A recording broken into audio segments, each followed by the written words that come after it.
देश का एक राज्य मणिपुर करीब 80 दिनों से जल रहा है और इसे लेकर अब राजनीतिक बयानबाजी और सियासत भी शुरू है। हम अगर अभी दिखाएं आपको झारखंड विधानसभा की यह तस्वीर है और जो INDIA गठबंधन है उनके तमाम विधायक यहाँ सीढ़ी पर केंद्र सरकार को घेरने में लगे हुए हैं और सवाल उठा रहे हैं। और देख सकते हैं कि हाथों में जो इनके पोस्टर और बैनर है उसमें लिखा हुआ है कि आदिवासियों को छलना बंद करें। और इसके अलावा जहाँ डबल इंजन की सरकार है वहाँ बहु बेटियों को बर्बरता और अत्याचार, तो इस तमाम किसी तरीके से भी सरकार को, जो केंद्र सरकार उसे घेरने की कोशिश कर रहे हैं। और आपको दिखाएं कि तमाम जो इंडिया गठबंधन के विधायक हैं वो यहाँ पर मौजूद है और सीधे तौर पर केंद्र सरकार पर जिम्मेवार, केंद्र सरकार को दोषी ठहरा। हम कुछ विधायकों से भी यहाँ पर बात करने की कोशिश करते हैं कि आज आप लोग भी मणिपुर और आदिवासी बेटियों को लेकर प्रोटेस्ट कर रहे हैं, क्या कहेंगे? बिल्कुल, हम लोग की मांग है कि मणिपुर की सरकार की बर्खास्तगी हो, वहाँ राष्ट्रपति शासन लागू हो और प्रधानमंत्री उस पर चुप्पी तोड़े, मन की बात की पहले दिल की बात को कहे जो देश की जनता जानना चाहती है। तो देख सकते हैं कि साफ तौर पर कहा कि मन की बात से पहले दिल की बात जानना चाहिए। विधायक इरफान अंसारी यहाँ पर है, क्या कहेंगे जिस तरह से हालात है मणिपुर?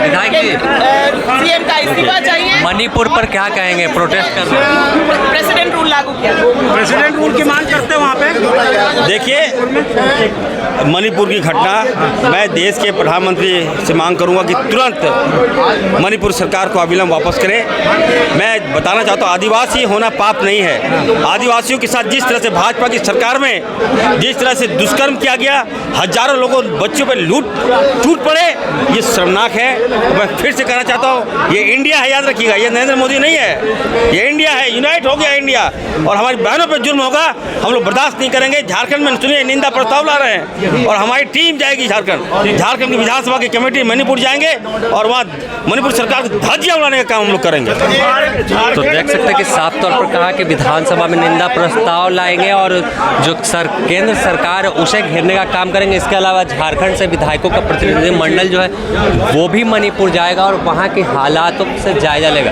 यहाँ पर। और देख सकते हैं कि सीता सोरेन झामो विधायक है, दीपिका पांडे, तो तमाम लोग जो है सरकार को घेरने की कोशिश, केंद्र सरकार पर सवाल उठा रहे हैं। और साफ तौर पर इनका कहना है कि जो मणिपुर में हालात है तो ऐसे ही हालात तमाम जगह जहां भाजपा की शासन है वहां पर है। तो हम बात करते हैं सीता मैम, लगातार वहां पर घटनाएं घट रही, आदिवासियों को टारगेट किया जा रहा है, क्या कहेंगे? देखिए, ये बहुत दुर्भाग्यपूर्ण है हमारे पूरा झारखंड ही नहीं, पूरा देशवासी के लिए। और जिस तरह से लगातार आज 77 दिन भी हो गए और 77 दिन होने पर भी माननीय जो प्रधानमंत्री है वो अपने कामों पर लगे हुए, विदेशी दौरा कर रहे हैं। अमित शाह भी अपने चुनावी प्रोग्राम में लगे हुए हैं। जब देश का एक कोना झुलस रही है आग से, तो उसको बुझाने के बजाय पूरा देश दुनिया का दौरा कर रहे हैं। वहाँ महिलाओं की स्थिति देखा जाए तो महिलाओं की स्थिति ऐसी है कि उनको बोलने के लिए तो शर्म आ रही है। मुझे भी इस तरह की शर्मसार घटनाएं हो रही है। महिलाएं सबसे ज़्यादा वहाँ पर शिकार हैं। तो ये अत्याचार जो है कि जो भी मुद्दा तो आज उनका गायब हो गया। आज मुद्दा विहीन हो करके वहाँ दंगा फसाद हो रहा है। महिलाओं को मरे जा रहे हैं, घटे जा रहे हैं। आम जनता वहाँ बेबस है और सबका जनजीवन जो है कि अस्त व्यस्त हो गया। ऐसे में प्रधानमंत्री को बीच का रास्ता निकालना चाहिए, बैठक करनी चाहिए, लेकिन बैठक से भी दूर भाग रहे हैं। तो ऐसे में हम क्या कहेंगे, बहुत दुर्भाग्यपूर्ण है। और अगर प्रधानमंत्री अपने सक्षम नहीं है तो हम लोग तो दूसरे राज्य है, अलग राज्य है, वो सब भी बैठक के लिए तैयार है। अगर वो बोलेंगे कि बैठक करें, बैठक से ही बात निकल गई, लेकिन ऐसा नहीं हो पा रहा है। तो हम आगे में देख सकते हैं कि विधायक दीपिका पांडे, हम इनसे भी बात करते हैं। 20 साल तक वो अपना काम किया नहीं और हम भटकाने का नहीं, हम संवैधानिक तरीके से सदन में ला रहे थे मामले को, ये लोग अटकाए हैं। आगे भी इस पर जो हमें करना चाहिए हम जिम्मेदारी से करेंगे। मैम, तो भाजपा वाले लोग तो आप लोगों पर राजनीति करने का आरोप लगा रहे हैं। देख सकते हैं कि नारेबाजी यहाँ पर तमाम जो विधायक हैं वो कर रहे हैं और साफ तौर पर गद्दी छोड़ने की मांग कर रहे हैं। तो आम तौर आप नारेबाजी सुनिए।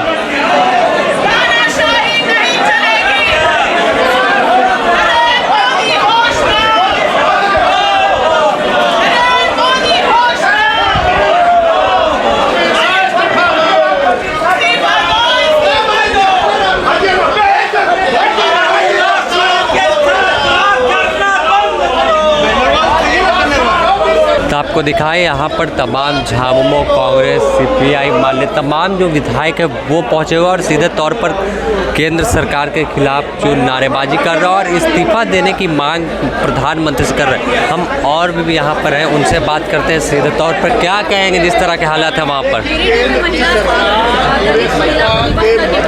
ये पूरे जो है इंडिया के तरफ से आज विधानसभा परिसर के बाहर हम लोगों ने धरना प्रदर्शन करते हुए कहना चाहते हैं कि मणिपुर घटना का जांच हो, दोषियों पर जो है कार्रवाई हो और सरकार इस्तीफा दे। तो साफ तौर पर तमाम विधायक केंद्र सरकार से इस्तीफे की मांग कर रहे हैं और जिस तरह के हालात मणिपुर में उसे लेकर केंद्र सरकार को जिम्मेवार ठहरा रहे हैं। साफ तौर पर सवाल उठा रहे कि आखिर 80 दिनों तक जब कोई राज्य जल रहा था तो प्रधानमंत्री क्या कर रहे थे। लोगों ने ये कहा था कि 2 करोड़ लोगों को रोजगार देंगे। आज 9 साल होने के बाद भी 2 करोड़ मतलब 18 करोड़ नौजवानों को रोजगार देना चाहिए। तो देश का रोजगार का ग्राफ हुआ है कि नौजवानों से रोजगार छीन गए हैं। तो वो क्या कहेंगे, पर उपदेश कुशल बहुत रहे। दूसरे को उपदेश देना बड़ा आसान है, खुद इम्प्लीमेंट करना बड़ा कठिन है। सर मुहर्रम में पॉलिटिकल स्टंट है, बीजेपी बोल रही है, सिर्फ और सिर्फ पॉलिटिकल स्टंट। अब ये तो देखिए, अब क्या स्टंट है वही लोग जानते हैं, लेकिन हम लोग तो ये जानते हैं कि 32 से लेकर शुरुआत तक का सभी लोगों का मान सम्मान सुरक्षित हो, इसके लिए हम लोग मजबूती से काम करेंगे। मुहर्रम के दिन बजरंगबली मंदिर के पास मेन रोड में तिरंगा का अपमान किया गया, बावला मंडी का ट्वीट भी किया गया। अरे भाई, इन लोगों के पास कोई इशू नहीं है, यही देशभक्त हैं। क्योंकि जब देश की आज़ादी की लड़ाई चल रही थी तो इन लोगों ने नाखून तक नहीं कटाया है। ये लोग क्या कहेंगे, अरे ये तो हम लोगों का राइट है। जिस पार्टी ने इस देश के आंदोलन के आज़ादी के आंदोलन में लाखों लोगों की शहीदी और बलिदानी देने का काम किया है, वो लोग ना कहेंगे ये क्या चमन की रखवाली की बात करेंगे। ये कानूनी कार्रवाई होनी चाहिए ना सर। अरे कानूनी क्यों नहीं होगी, ये राज्य में कानून तोड़ने वालों के खिलाफ मजबूती से कदम उठाए जाएंगे और कोई ना अपराधी ना राज्य विरोधी ताकत को इस राज्य में कोई संरक्षण नहीं प्राप्त होगा। बन्ना जी, मणिपुर पर आप लोग अशांति बनाने की कोशिश कर रहे हैं, विपक्ष का। तो आप क्या चाहते हैं कि विपक्ष क्या चाहता है कि बहन बेटी को निवस्त्र करके बलात्कार किया जाए और उनको सरेआम हत्या किया जाए और हम जो है मुख दर्शक बन के बैठे रहे। झारखंड में हो रहा है, उस पर आप लोग आवाज नहीं उठा रहे हैं। झारखंड पर हो रहा है तो सख्ती से काम हो रहा है। झारखंड में कौन ऐसी घटना है, अपराधी नहीं पकड़ाए हैं तो अपराधी जेल के शिकंजों में जाएंगे और उन पर जो है जाएंगे और मजबूती से जाएंगे और स्पीडी ट्रायल भी होगा और उनको विधि सम्मत कड़ी कार्रवाई भी होगी। आप ये मत सोचिए। मणिपुर मामला के लिए किसे दोषी मानती है और क्या मांग करेंगे। देखिए, मणिपुर में गृह युद्ध जैसी स्थिति है। 80 दिनों तक मणिपुर जलता रहा। सड़कों पर हमारे मणिपुरी भाई बहनों को गाजर मूली की तरह काटा गया। अमित शाह जी वहाँ गए, जब विपक्ष का दबाव बनना शुरू हुआ, हमारे पार्टी के नेता आदरणीय राहुल गांधी जी गए और वहाँ की स्थिति से देश को अवगत कराए। इन्होंने हर प्रयास किया कि वहाँ की जो परिस्थितियाँ हैं वो ना निकल कर के आए। इंटरनेट बंद किया गया, मीडिया के साथियों को रोका गया।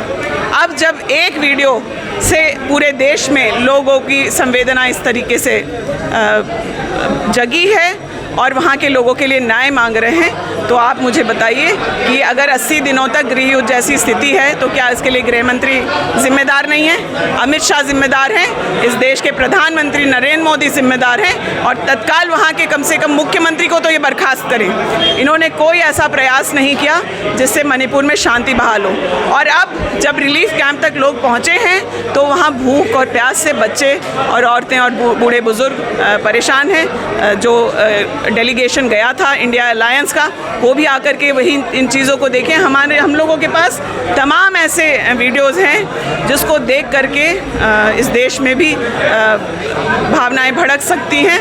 उनको हम लोगों ने अपने आँखों से तो देखा है, लेकिन साझा करने की हमारी भी हिम्मत नहीं है। सड़कों पर महिलाओं के साथ ही नहीं, पुरुषों को भी बहुत दुर्व्यवहार, उनका मर्डर, ब्रूटल मर्डर हो रहा है। इस स्थिति को तत्काल नियंत्रण में लेना चाहिए और वहाँ शांति बहाल होनी चाहिए। कोई महिला जो हमारे देश की है, अधिक हमारे विश्व स्तर पे हमारे देश का यही पहचान है कि वहाँ पे महिलाओं को बहुत देवी माना जाता है, दुर्गा का दर्जा दिया जाता है, वंदे मातरम का नारा लगाया जाता है, भारत माता की जय बोला जाता है। वहाँ पे महिलाओं को माँ बहन माना जाता है, बहुत पूजनीय होता है ये जो नारी का सम्मान होता है। लेकिन ये लोग को उससे कोई मतलब नहीं है। कोई भी घटना होती है तो सरकार का जवाबदेही होता है उस पर एक्शन लेना, कार्रवाई करना। लेकिन वहाँ की घटना जो है वो इसलिए शर्मसार हो रही है। हम लोग सब एक महिला होने के नाते तो मैं बहुत ज़्यादा आहत हूँ कि एक महिला को कैसे घसीटते हुए उनका शरीर को नोचा गया और सैकड़ों लोग उसके साथ बलात्कार किए। मॉब लिंचिंग की शिकार हुई है महिलाएं वहाँ पे। ये तो हमें पता भी नहीं चलता, हमें पता चला क्योंकि वीडियो वायरल हो गया।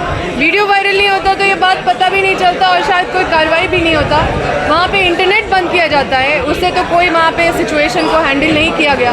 वो इंटरनेट बंद करने का बस एक ही कारण था कि कहीं भी बाहर खबर नहीं जाए, और वहाँ पूरी तरह से तानाशाही चल रहा है। महिलाओं को टारगेट किया जा रहा है, दो लोगों को बांटा जा रहा है, नफरत फैलाया जा रहा है। ये हमारे देश का परिचय नहीं है। हमारा देश एक खूबसूरत कल्चर्स के बारे में, मतलब डाइवर्सिटी के नाम से जाना जाता है। हमारा देश इसलिए खास है क्योंकि यहाँ पे हर तरह के लोग रहते हैं, हर तरह का स्टेट का अपना परिधान होता है, अपना कल्चर होता है, अपना तरीका तौर होता है, और हर कोई एक दूसरे का रिस्पेक्ट करता है। हर कोई को आज़ादी है वो अपना धर्म, अपना कल्चर को अपना सके। मांग क्या है? वहाँ पे जो ये इतना शर्मसार करने वाली घटना जो हमारे देश में शर्मसार हुई है सब लोग, और साथ में पूरे विश्व स्तर पे जो हमारे देश की बदनामी हुई है, और सिर्फ वहाँ के जो मणिपुर के मुख्यमंत्री हैं वो दोषी हैं। वहाँ पे राष्ट्रपति शासन लागू हो, यही हमारी मांग है। तो इसे लेकर अब केंद्र को घेरने की कोशिश है, और यहाँ पर एक शिल्पी नेहा तिर्की हैं, उनसे भी बात करते हैं हम। क्या मैम क्या कहेंगे? तानाशाही नहीं चलेगी, नहीं चलेगी, नहीं चलेगी। अमित शाह इस्तीफा दो, इस्तीफा दो, इस्तीफा दो। नरेंद्र मोदी इस्तीफा दो, इस्तीफा दो, इस्तीफा दो। नरेंद्र मोदी इस्तीफा दो। तो तमाम जो विधायक हैं वो देख सकते हैं केंद्र सरकार से इस्तीफा मांग रहे हैं और मणिपुर के मामले पर केंद्र को घेरने की कोशिश कर रहे हैं। फिलहाल द न्यूज़ पोस्ट में इतना ही। अपने सहयोगी संतोष के साथ समीर, द न्यूज़ पोस्ट।